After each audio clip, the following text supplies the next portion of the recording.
ओम शिवोहम शिवोहम शिवोहम। ओम सच्चिदानंद रूपाय विश्वोत्पत्त्यादि Hathaway तापत्रय विनाशाय श्रीकृष्णाय वयं नमः। श्रीकृष्णाय वयं नमः।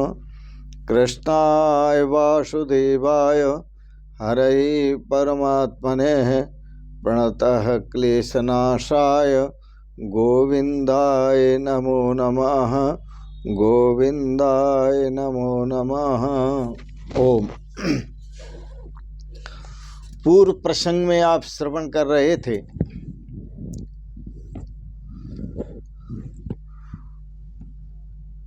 श्री सुखदेव जी ब्रह्म भाव में विचरण करते थे।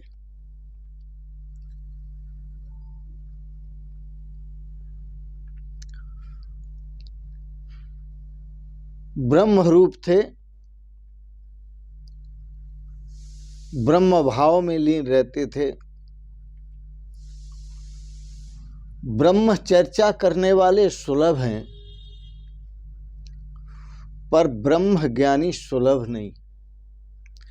ब्रह्म चर्चा करने वाले बहुत मिल जाएंगे, परंतु ब्रह्म ज्ञानी मिलना मुश्किल है। श्री सुखदेव जी जैसी दृष्टि रखने वाले, ब्रह्म दृष्टि रखने वाले सुलभ नहीं है। ब्रह्म दृष्टि रखना, परमात्मा दृष्टि रखना बड़ा कठिन है।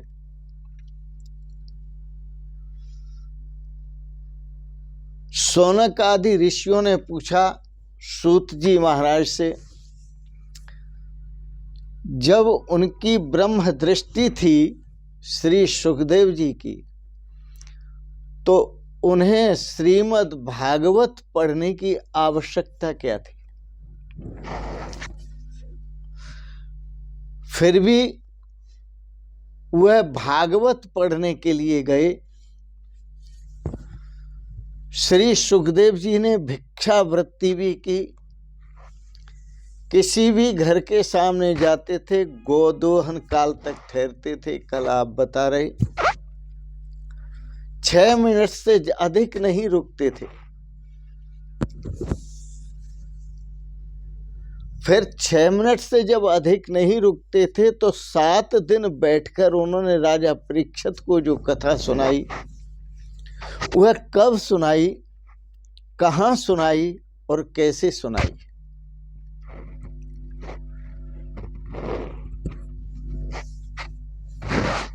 हमने सुना है राजा परीक्षित भगवान का परम प्रेमी भक्त था। परम प्रेमी भक्त होते हुए उसे साप लगा। किस लिए साप लगा, यह हमको बताने की कृपा करें। शौनक आदि ऋषियों ने इस प्रकार अपनी जिज्ञासा श्री सूत जी के सामने रखी। सूत जी उत्तर देते हुए कहते हैं, श्रवण करो वत्स। द्वापर की समाप्ति का समय था।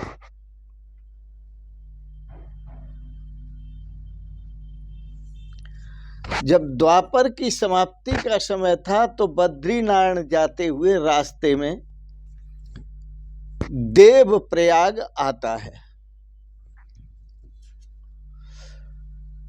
जहां देव प्रयाग आता है उस देव प्रयाग में ही व्यास जी का आश्रम है। व्यास नारायण सरस्वती जी के किनारे रहते थे।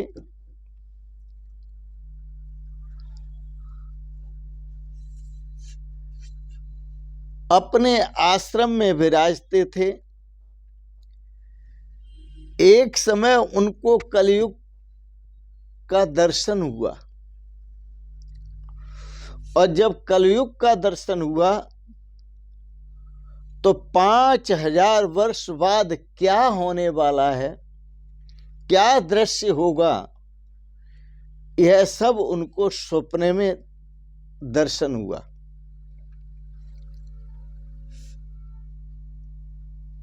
जब सपने में दर्शन हुआ तो जो कुछ दर्शन हुआ सपने में, 5000 वर्ष बाद क्या होने वाला है, जो कुछ दर्शन हुआ सपने में, वह उन्होंने 12 स्कंदों में वर्णन किया है। श्रीमद् भागवत के 12 स्कंद हैं, 18,000 श्लोक हैं। श्री सुखदेव और राजा परीक्षित का संवाद है।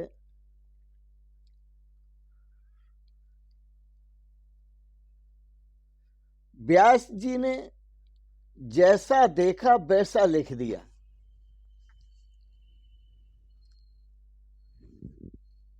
व्यास जी ने सोचा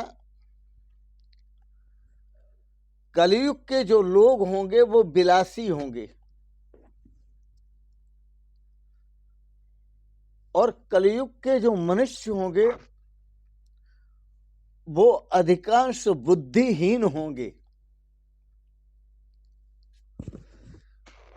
वेद शास्त्र का अध्ययन करना और उन वेद शास्त्रों को समझना उनके लिए बहुत मुश्किल होगा। इसलिए वेद के व्यास भगवान ने 4 भाग किए और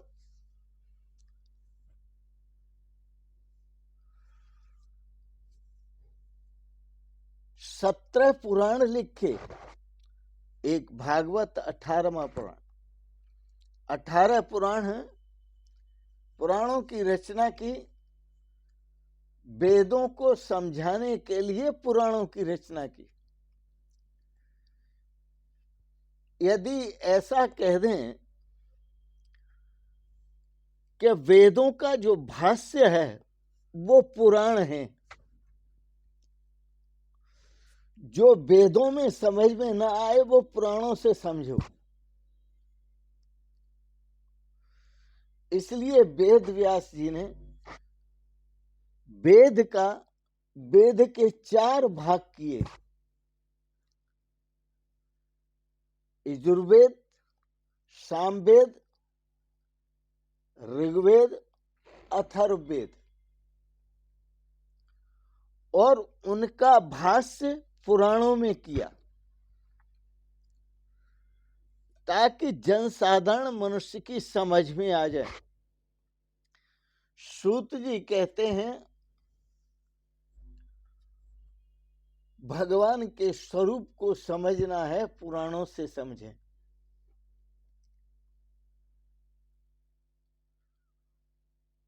तो जो वेद शास्त्रों को नहीं समझ सकते, नहीं अध्ययन कर सकते, क्योंकि वेदों का जो व्याकरण है वो अलग है,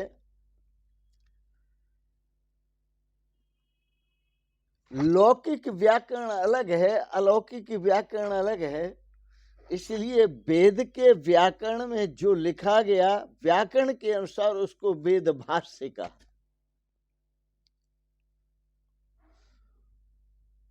और लौकिक व्याकरण के अनुसार जो लिखा जाता है उसको टीका कहते हैं। फिर भी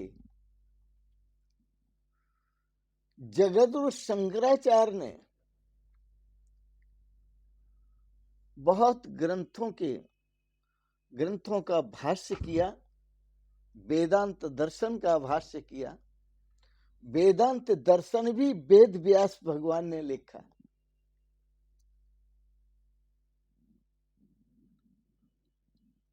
अथातो ब्रह्म जिज्ञासा,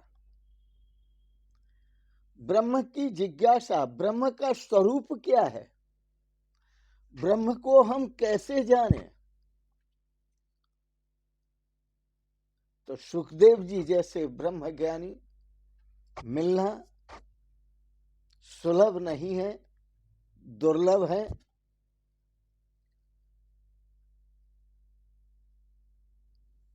ऐसे महापुरुष अलभ्य नहीं है। ऐसा नहीं कि ऐसे महापुरुष मिलते नहीं हैं, दुर्लभ हैं। दुर्लभ का अर्थ है दुर्यतनेन लभ्यते। थोड़ा कठिन परिश्रम करें,